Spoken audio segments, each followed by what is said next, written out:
A very good morning and a warm welcome to YouTube channel of Srimati R.S. Kalaria Primary School. Myself, Ms. Reena Danani. Today we are going to study English Grammar, Unit number 3, Pronouns. You all are already familiar with the word pronoun because you already know what a noun is. So what is a pronoun? From the name itself you can understand that it is something which is related to a noun. So what is a pronoun? A pronoun is a word used in place of a noun. Okay, so a pronoun is a word which you use instead or in place of a noun. Example, Raj is a singer. He is appearing in a concert today. So we are talking about Raj. Raj is a singer. But when we talk about him the second time, we will not be saying Raj. First time we have used Raj. Raj is a singer. But when I talk about him, when I tell you something about Raj the second time, I will be saying he. So he is the pronoun. If I want to add one more sentence, Raj won a trophy today. So I will not repeat Raj again. Instead of the word Raj, I will use he.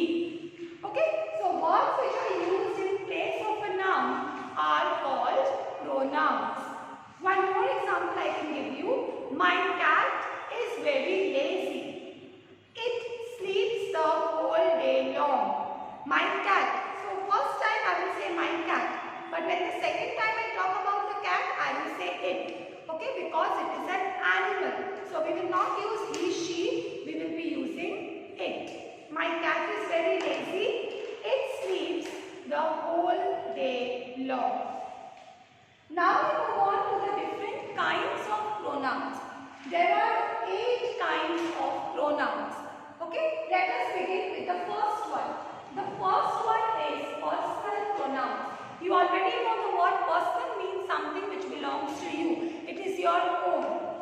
These pronouns are of 3 kinds and are used or they refer to persons because they are personal pronouns. So they will refer to persons and there are 3 kinds of personal pronouns. Let's see over here I have written first person, second person and third person. Remember children, first person is the speaker, second person is the listener and the third person is the person or the thing about whom you are talking. Okay, so first person we have singular, plural. Subjective form I, singular is I, plural is we. Objective form me, plural is us. Possessive form singular mine and plural ours. So this is first person I, me, mine, us, we and us. Second person you have to remember you, subjective form is you, objective form is you and possessive form is yours. Something is yours, it belongs to you. And in the third person, singular he, she, it, plural becomes they, him or it, plural becomes them, and his or its, plural becomes their. T-H-E-I-R. Okay. Now there is a rule which I am explaining. We do not use I for me when the pronoun is connected by a conjunction with some other word in the objective case. Now what do you mean by that? It means that we do not use I. Okay, we have to use me. We will not use I when the pronoun is connected by a conjunction with some other word in the objective case. Example, these books are for you and me. Okay, these books are for you and me. Over here, you know that books is the subject. Okay, books is the subject here and you can say you and me are objects. Both are connected with this conjunction. This is what? Conjunction and. Okay. So, when the pronoun is connected by a conjunction with some other word in the objective case, This is the subject, this is the object, and this is the object. Then you will use me, because this sentence is connected with the object you. Over here, you is also the object and books is the subject. So we will not say these books are for you and I. These books are for you and me, because it is being connected with the object. You is the object, and so that is why we will use me. You and me. One more example. He invited my sister and me for dinner. We will not say that he invited my sister and I for dinner. He invited my sister and me. He is the subject, sister is the object, and it is being connected with and. So sister and me. I'll give you one more example. My friend and I went to the market. Over here we have used the conjunction and, but my friend is also the subject, I is also the subject, and market is the object. So two subjects, when they are connected, you use are. My friend and I. So my friend is the subject, I is the subject, and market is the object. So even though we have the conjunction and, it is not necessary that if you have and, you will always use me. You have to see whether before and there is a subject or an object. If before and there is an object, you will use me, and if it is a subject, you will use I. One more rule says that I should come last in expressions. We always say, no, I and my brother, I and my family. No, I always comes at the end. Hari, Shiv and I. You, Hari and I. You, Hari and I will work together. Remember children, whenever you are using the pronoun I, it always has to come at the end. We never use I in the beginning of a sentence. Now, for example, see, one more thing I want to tell you, that we must always write between you and me, not between you and I. Between you and me. You is the object and me is also the object. Between Hari and me, between them and us. Okay? Now we come to the second kind of pronouns, which is reflexive pronouns. Now what are reflexive pronouns? They are receivers of the action and behave like objects of the words, but they refer to the same person as the subject. Whatever is the subject, they will refer to the same person as the subject, and they are the receivers of the action. Those who receive the action, and they behave like objects of the verb. For example, you will fall down and hurt yourself. Over here, you is the receiver. You is the receiver of the action. You will fall and hurt yourself. It is talking about the same subject. You will fall and hurt yourself. You, yourself. I was present myself on that occasion. I is the subject, so again it is referring to the same thing, myself. Okay? You, yourself, I, myself. So remember that they are receivers of the action and they behave like objects of the verb, but they refer to the same person as the subject. Now we are going to see the third kind of pronouns, which are emphasizing pronouns. From the word itself, you can get an idea that emphasize means to lay stress. Okay, to put stress on a word and say. These pronouns are used for emphasis. Emphasizing pronouns are the same as reflexive pronouns. The words are almost the same, but emphasizing pronouns are used when we are putting emphasis on a particular sentence. Example, he himself told me the news. So he himself told me the news. You are putting emphasis on the word himself, that he himself came and told you the news. Okay, so he himself told me this news. Over here, himself is an emphasizing pronoun. They themselves are to be blamed. They themselves are to be blamed. So you are putting stress, you are putting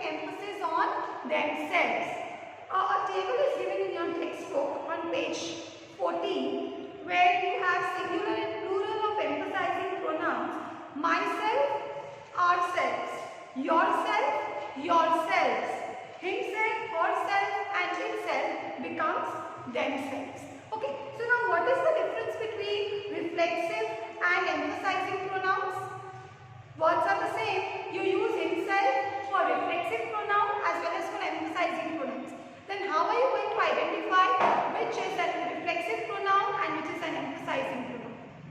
For emphasizing pronouns, most of the time, 90% of the emphasizing pronouns are used immediately after the subject. Not always, but 90% of the emphasizing pronouns are used immediately after the subject. He, himself. He is the subject here. He, himself. They, themselves. Immediately after the subject. But in case of reflexive pronouns, it is not immediately after the subject. As I have given you the example, you will fall down and hurt yourself. You is the subject, yourself is coming at the end. Okay, so you can understand that that is a reflexive pronoun. And in case of emphasizing pronouns, the word emphasizing pronoun comes immediately after the subject. Next we move on to demonstrative pronouns. Now you already know that demonstrative means this, that, these, those. These four pronouns are used for demonstrative pronouns. And you already know that demonstrative means to point out.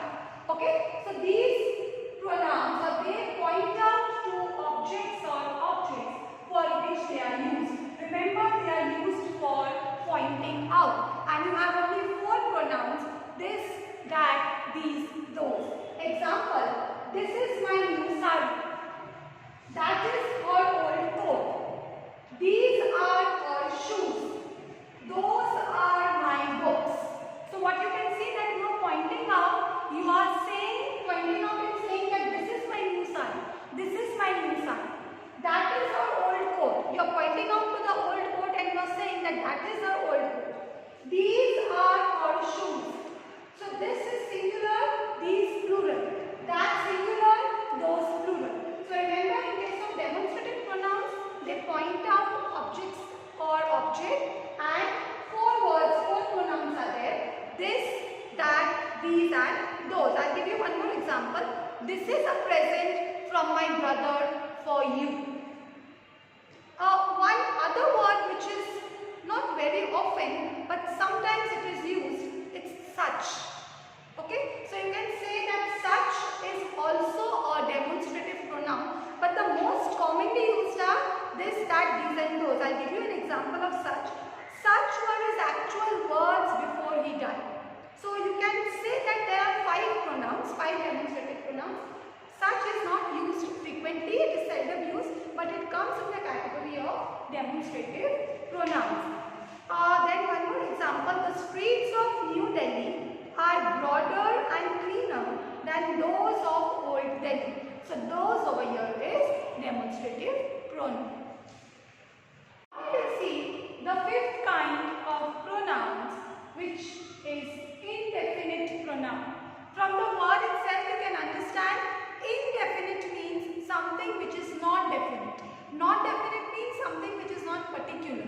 Okay, these pronouns refer to persons or things in a general way. They do not refer to any particular person or thing. As I told you, they talk about things or people in a general way. They do not tell you about anything particular.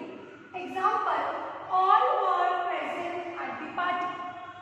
All were present at the party. They are not mentioning who are present. All means something which is not definite. One cannot get what one wants. Over here, one, we are not telling you any person's name. One cannot get what one wants. Over here, one means an individual, but name is not mentioned. So we have words like some, few, many, one, all, none. All these words are used with indefinite pronouns. So indefinite pronouns are pronouns which talk about people or things in a general way. They do not tell you anything particular.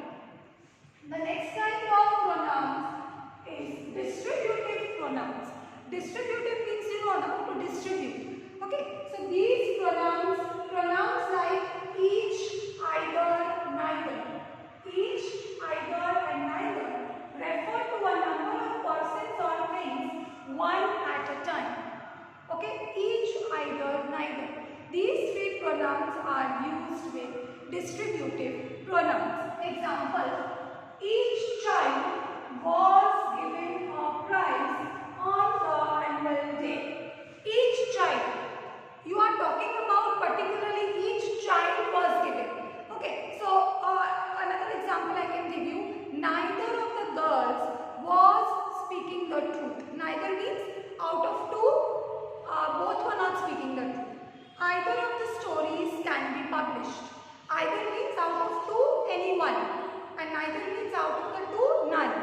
So we have words each, either and neither which can be used with distributive pronouns. One more thing which you have to remember, that whenever you are using distributive pronouns, make sure that the helping verb was, is, it has to be in the, what you can say, in the singular form.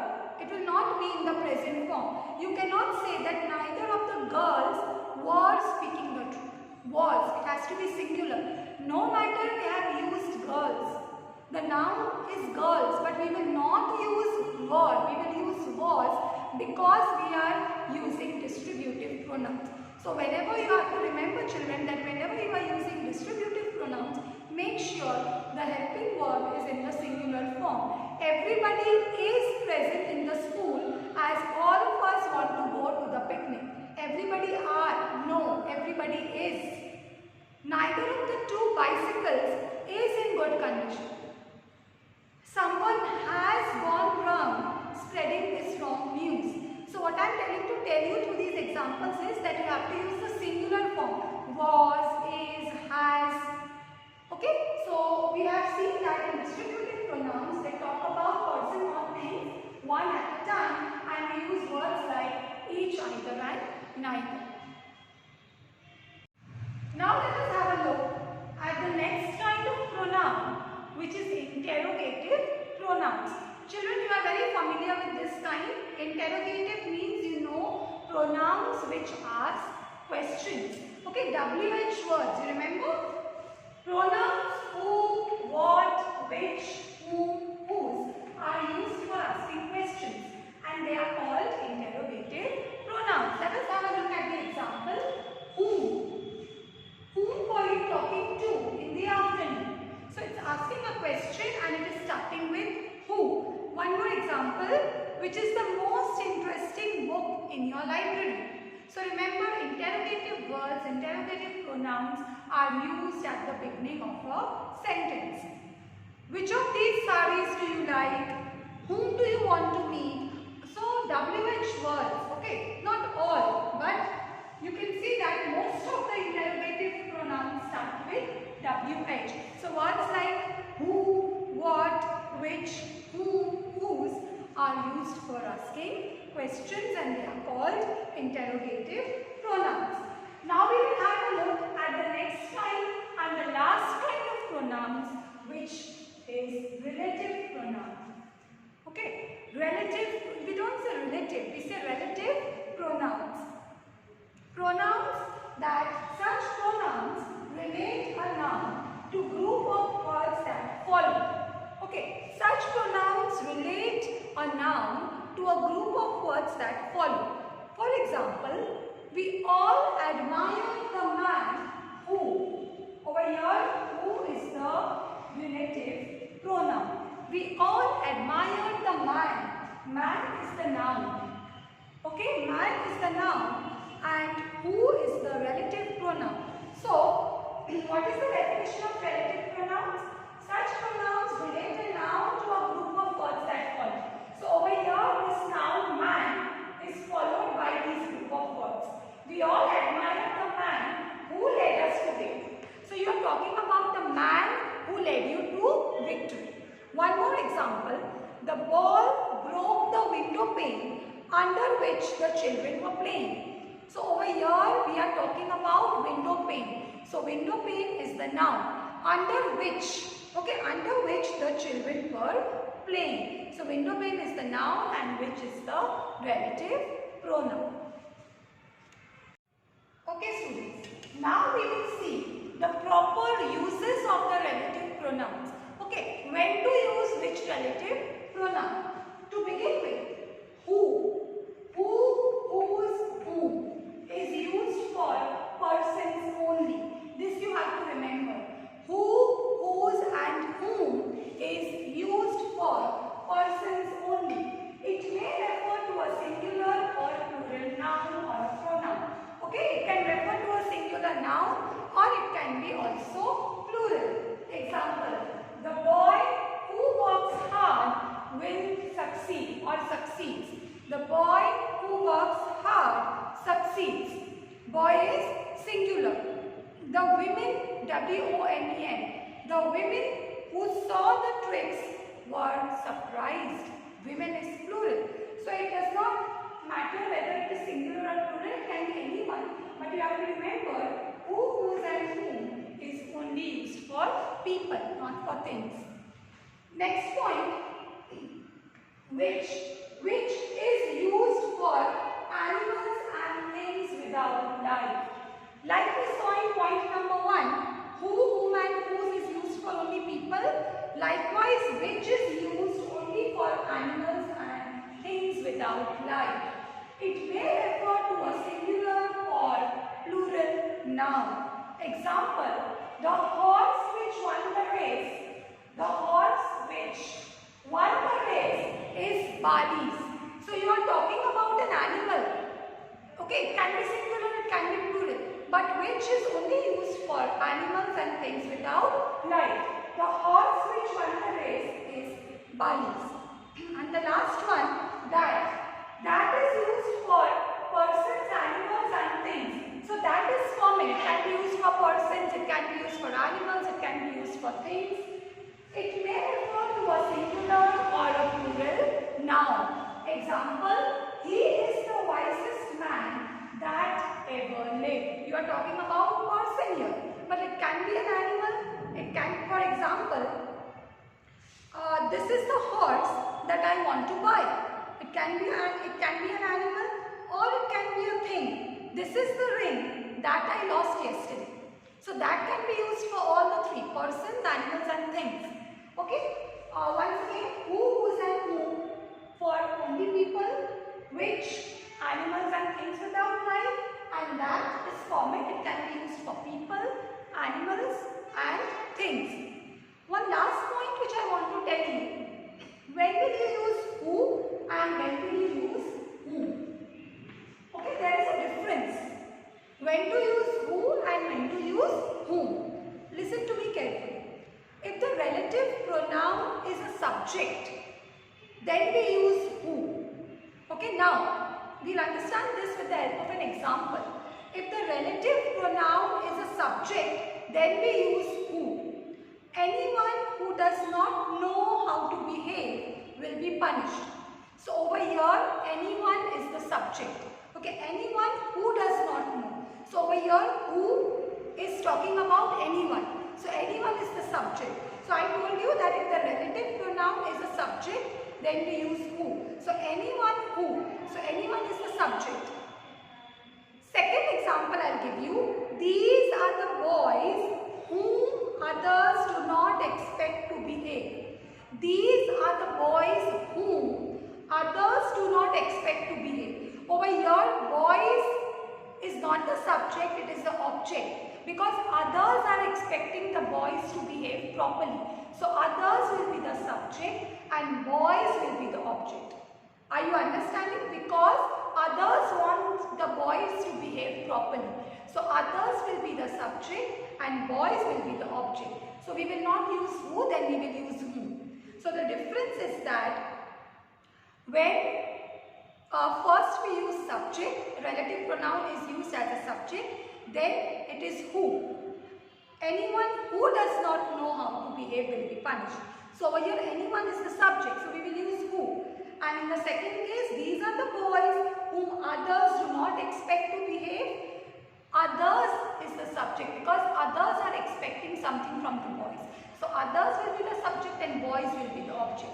Since boys is used first, has to be the subject. Since boys objects has been used first, subject is behind, we will use whom. If the subject is first, we use who, and if the subject is later, first object comes, then we use whom. Over here we finish with our lesson. Just a small recap. Pronoun. What is a pronoun? A pronoun is a word which is used in place of a noun. Then we talked about the different kinds of pronouns. There are 8 kinds of pronouns. To begin with, personal pronouns. Personal pronouns are of 3 kinds. First person, there are 3 types you can say. First person, second person, third person. First person is the speaker, second person is the listener, and third person about whom you are talking. Then we have reflexive pronoun. Then I also told you that I is always used at the end. Okay? Hari, Shiv and I. Then we have reflexive pronouns, emphasizing pronouns which put emphasis. Then we had demonstrative pronouns which point out objects, this, that, these, those and such. Indefinite pronoun, they do not talk about anything in particular, anyone, all, few. Next was distributive pronoun, each, either, neither. Okay, they refer to people or things one at a time, each, either, neither. Then interrogative pronouns, who, what, which, pronouns which ask questions. And last, relative pronouns, pronouns that relate a noun to a group of words that follow. And lastly, we take the proper use of relative pronouns. Who, whose and whom is used for persons only, which is used for animals and things around life, and that is used for persons, animals and things. I hope children you have enjoyed. Thank you. Happy learning.